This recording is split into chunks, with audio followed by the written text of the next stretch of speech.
Hi, this is Nick Pandolfi. I've got my pinny, but you will never guess where FamilyCarersNet have come this week.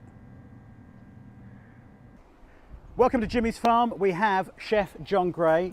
How are you? Very good, thank you. And you? Really nice to be here in the heart of the Suffolk countryside. You're normally in the professional kitchen inside. I try to be indoors. They don't let me outside too often. And you've been here about 3 years? 3 years now. So. And you are yeah. top dog. Well, other than Jimmy himself. Oh, of course, of course. And we're making toad in the hole. Toad in the hole today. So one of Jimmy's favourites. And the sausages we're using are from the farm shop. Yeah, absolutely. They're all hand-tied sausages. We can tell you exactly what animal's gone into them, which breed's gone into them, which field they're in. You know, it's totally a unique kind of system we've got here. We can do that with the meat. Well, we heard from Ruth a moment ago, who told us, who's one of our guest carers here today at Jimmy's Farm, that back in Victorian times, sausages were known as bags of mystery, which they probably were back in Victorian times, because no one knew what was in it. But you know exactly what's in it. We know exactly. So there's 93% meat. There's a bit of seasoning in there. So these are our classic Essex. So they've got salt, pepper, a bit of nutmeg, and a bit of other spice in there, and then a bit of rusk, which helps keep the moisture in. And especially in toad in the hole, you want a nice juicy sausage. They're the perfect sausage for us. We also tried to Google it as well. Toad in the hole apparently gets its name from because apparently the sausage poking its head through looks a little bit like a toad coming out. We were really disappointed with that. Ruth is finding that hilarious, which means it's our cue to get cooking. Let's start cooking. So this Ruth. is concentrate now, Ruth. Come on. This is one of the simplest recipes we're going to do. Literally involves 1, 2, 3, 4, 5 ingredients, but you can add more in as we go along. We can talk about how we can play around with it. So first things first, we've got a little bit of vegetable oil into a frying pan. We're just going to make one portion, but you can see how you can upscale this to as many as you need. So we've got a really nice hot pan. You feeling hungry? Always. 3 sausages then. Yep. But you can do 2 depending on the size of sausages you've got or how hungry everybody is. And we're just going to start frying off our sausages. We just want a nice bit of colour on those. While they're frying, we're going to make our really simple batter, which is equal amounts of 3 ingredients. So into here, rather than weighing any of this out, we've literally got the same size cup, which we've used a metal ramekin. You can use a teacup or a mug, all the same size. Eggs, which works out actually 3 eggs for us. The same amount of flour. Sorry, that's milk. Same amount of milk. And the same amount of flour. Step in if I make a silly mistake like that. And it all goes in the same pot, like that. Bit of salt and pepper. You know, sometimes batter scares people, doesn't it? Because it's one of those sort of things that I think you can either do or you can't. And It's so easy. People are scared of it going lumpy and everything else.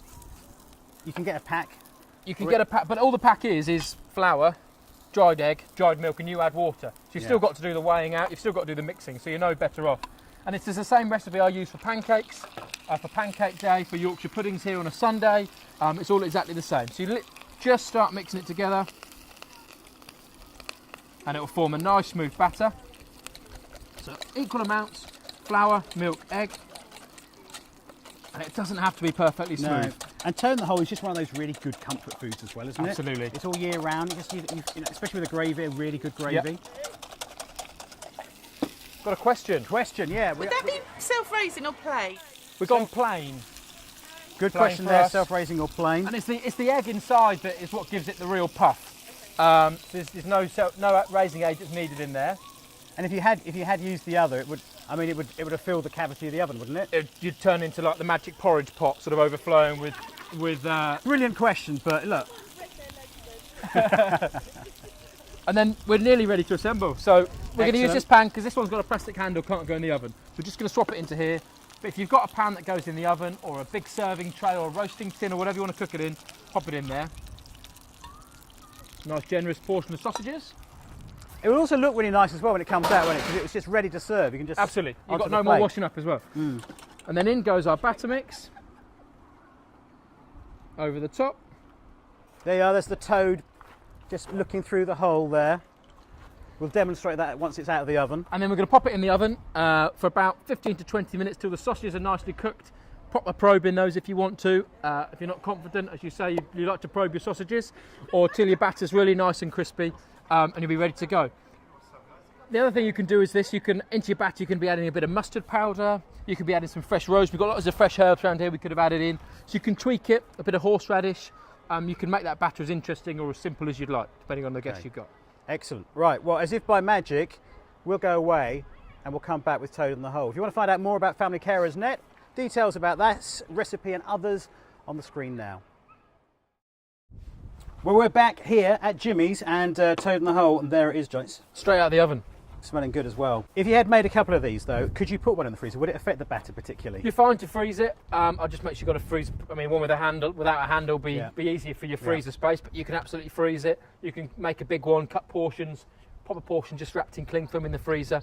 But you can easily make that in advance. And I mean, it's taken no more than 25 minutes from start to finish. So you know, it's not a difficult one or a time-consuming one to do. If you want to find more recipes from John and other chefs, you can on Facebook, on the website FamilyCarersNet.